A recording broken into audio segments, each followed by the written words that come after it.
October 14, 1943, became known as Black Thursday, with devastating losses at the hands of the Nazis. Arthur Linrud of Velva, North Dakota, survived. Today, his family seeks to remember those who didn't, while remembering his account of exactly what happened. Hi, this is Tracy Briggs, and welcome to a special episode of Back Then. Chevelston, England, 60 miles northwest of London, was cold and rainy at 7 a.m. on October 14, 1943. But it wasn't the temperature outside that sent a chill up the spines of American airmen during their morning briefing. It was news of what they were about to do. The 305th Bomb Group, made up of 3 squadrons of B-17s, would take off in just 3 hours for the second raid of Schweinfurt. Hearts beat faster as the men heard that word, Schweinfurt. They knew the name well. Factories in and around Schweinfurt accounted for a significant amount of German ball bearing production, ball bearings used in tanks, aircraft carriers, submarines, and heavy artillery. Bombing those factories could help cripple the Nazi war effort. But the men didn't just know Schweinfurt for its factories, but for what had happened just 2 months earlier during the first raid in Schweinfurt. 60 U.S. bombers were damaged or destroyed, and more than 550 crewmen were killed, missing, or wounded. Memories of that devastating day hung as heavy as the rain clouds surrounding them that autumn morning. And now, they were about to try it again. What kind of day did the men, including one young man from a small town in North Dakota, have in store for them? Their nerves wouldn't have settled down if they knew the raid they were undertaking that day would prove even more devastating than the first one.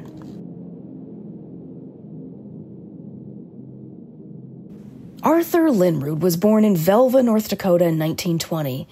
When the fun-loving, handsome Linrud wasn't working on the farm, he was playing sports, just about every sport, at Velva High School. By October 1942, he was drafted onto Uncle Sam's team. After months of training at Fort Snelling, he was certified as an engineer for the B-17 Flying Fortress. At 22, he was promoted to sergeant and sent to England in late August of 1943 with the 364th Squadron of the 305th Bomb Group. According to George Coole's book, Wrong Place, Wrong Time, this was a time of fierce air battles and high losses of American heavy bombers. The losses came in part because of the B-17's size and weight. With a crew of 10 men, 3,000 gallons of fuel, and 6,000 pounds of bombs, it could only fly about 150 miles per hour, and it was slow to respond if an enemy fighter approached. So the B-17s were assigned escort planes. However, those escort planes often didn't have the fuel capacity to follow the bombers from England deep into enemy territory. So after a few miles, they had to fly back and leave the flying fortress vulnerable to German gunfire. Arthur Linrud actually gave a first-hand account of his experience during Black Thursday. He was a turret gunner that day, and his words from that Forum newspaper from 1979 are now read by a Forum colleague of mine. Almost immediately after our fighter escort left, enemy planes were seen in the distant sky, climbing for altitude and readying for the attack. From his position in that upper gun turret, the North Dakota farm boy started shooting into a sea of German planes. Unless a plane blew up in the gun sight view or smoked badly, a gunner never really knew if the plane was damaged or shot down. There wasn't time to watch. Smoke poured from an engine on a plane behind and to our right. It pulled away from the formation and was heading down in a dive, on fire and out of control. Whenever I turned the turret to fire at an enemy plane, I could see the action everywhere. Linrud's plane would be struck next. Suddenly our plane shook violently from the impact, an explosion of a cannon shell or rocket as it smashed into the rear part of our No. 2 engine, ripping a hole in the leading edge of the wing and leaving the engine a smoking mass or ruin. Fortunately, at that point, no one was hurt, and the pilot, Lieutenant Dennis McDarby, was able to get the plane under control. But the damage was too severe. I felt a hand on my head. I looked up to hear McDarby say, "Bail out. The wing is going to break off soon." I hung my feet out the door and sat on the edge. Glancing into the nose section, I saw Navigator William Martin and Bombardier Second Lieutenant Harvey Manley ready to follow me out. With a quick departing wave, I gripped the D-ring of my parachute and tumbled into space. Linrud didn't know this would be the last time he'd ever see them. While they were just seconds behind him, Martin and Manley didn't make it out of the plane. At first, floating in the sky in his parachute provided a welcome, calm, and quiet relief compared to the chaos in the plane. But when Linrud hit the ground, things were about to get even worse. This is what he said in the form. After freeing myself of the parachute and getting to my feet, I heard a statement that was to be heard often for the next 18 months, spoken by a German soldier with a pistol pointed at me and interpreted by a civilian. It was, "For you, the war is over. You are now a German prisoner of war." Linrud noticed that 4 of his crew members were also taken captive, but he wasn't sure what had happened to the others. The prisoners were loaded in the back of a truck and taken away. Our supper was a thick red bean soup ladled into a tin basin with a chunk of bread. Even though it was the first food since breakfast, I didn't have much of an appetite. Linrud would eventually be taken to Stalag 17, just outside Krems, Austria. More than 4,000 airmen lived there in the barracks. Those barracks were made for just 240. Later, it proved the inspiration for the 1953 film Stalag 17, starring William Holden. It was a life of deprivation and hardship. The men slept in burlap sacks filled with wood chips, in barracks with no insulation. They had no toilets inside the barracks, and a spigot for drinking water that was only available for 1 hour a day. In winter, there was no heat and little food. Lice and poor living conditions led to a typhus epidemic that killed many men from other countries. Fortunately, the Americans were spared because they had been inoculated before being sent overseas. Linrud said relief came from the Red Cross in the form of food and books. For Christmas, he received a boiled potato, a boiled beet, and a piece of black bread. Linrud called Stalag 17 home for 18 months until liberation came in April of 1945. From Stalag 17, Linrud and the others probably ached to know what had happened to the other men in their squadron. They would later find out that half of the men on their plane didn't make it out alive, and many more in the 305th Bomb Group also perished. October 14th became known as Black Thursday, the day the 8th Air Force lost air superiority to the German Luftwaffe in a continuous air battle that lasted more than 3 hours. Many refer to it as the greatest one-day air battle of World War II. According to the National World War II Museum, by the time the Americans returned home, they had lost 60 B-17s, another 17 were no longer airworthy, and an additional 121 received minor damage. And that was only the material loss. The number of air crew killed, wounded, or missing in action was more than 600, totaling almost 20% of the men sortied. After the war, Linrud returned home to the farm in Velva, where he married his high school classmate, Adela Glieg, in 1946. They had 4 daughters, Lynette, Peggy, Joanne, and Donna.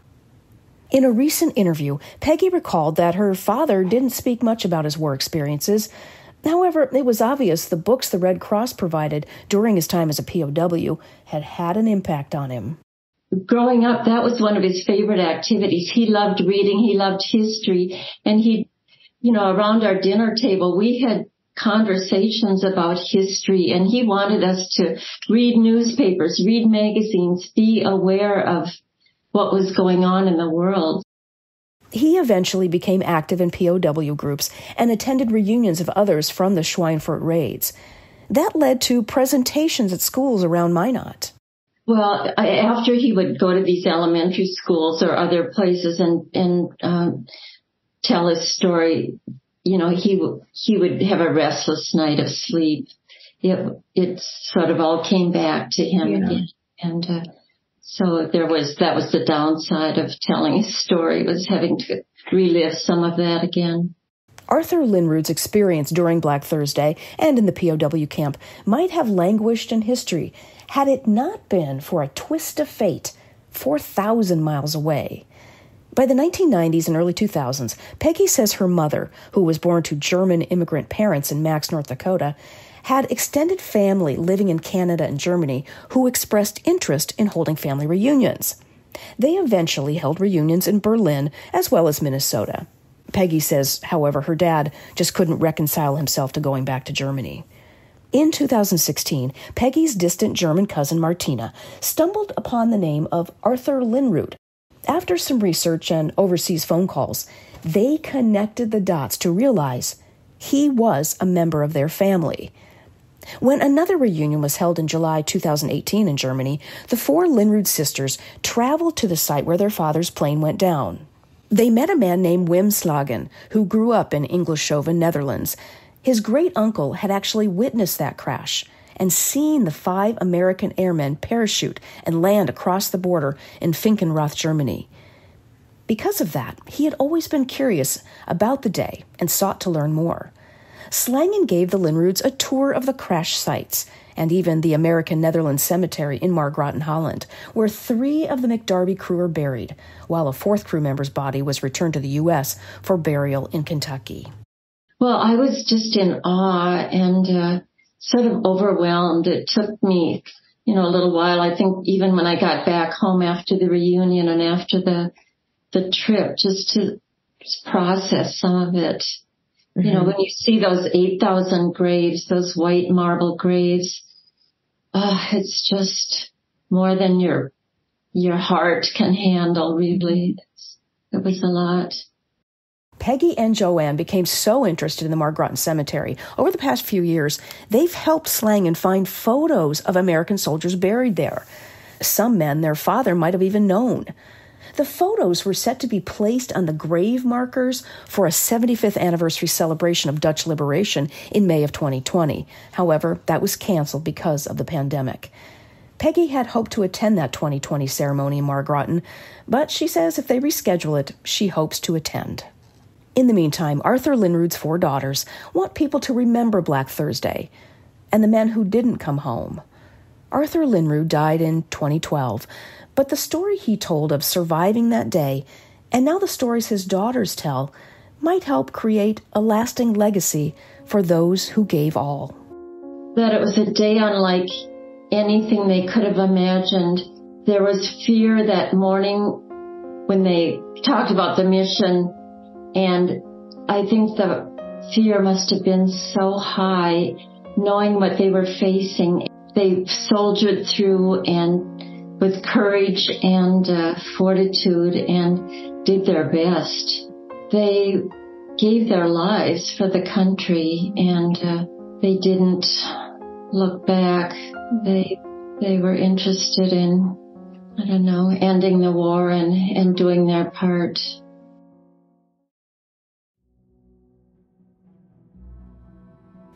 And one final note, if you're interested in learning more about this photo project at the American Cemetery in Margraten, the one to help find the photos of the men to be put on the grave markers, you can still help with this project. In fact, the last time I checked, they were still missing 1 photo of a North Dakota man, and I think there were still 6 Minnesota soldiers that did not have photos for their graves. And of course, there are men from all over the United States that still need photos for their graves. So it's a really inspiring project. You might even recognize some of the names. So I would recommend you just go to inform.com or search inform.com Briggs Margraten Cemetery, or go to this story on Inform, and I've got the links to all of those Margraten stories. So check it out. I think you might find it to be a really rewarding project. Thanks for listening to Back Then. I hope you catch me next time.